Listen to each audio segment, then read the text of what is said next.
The jammed streets of Yemen's capital Sanaa, even busier as vehicles piled high with mattresses and furniture crowd the curbsides.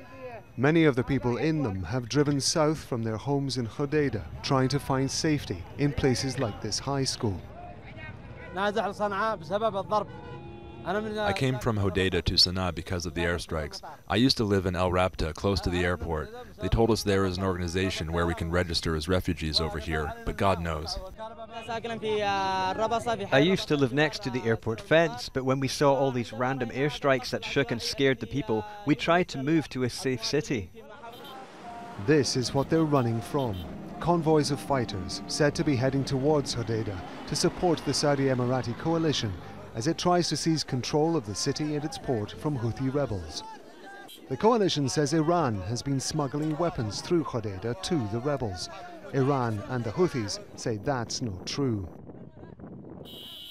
The coalition also says it's held Hodeidah airport for several days, but on Thursday rebels released this video claiming to show their fighters still had access to it.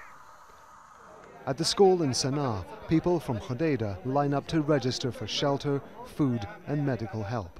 But there are fears that Sanaa won't be able to cope. There is a big migration happening from the areas that faced heavy fighting. We want the humanitarian organizations to help. They call themselves humanitarian, but we haven't seen them in Yemen.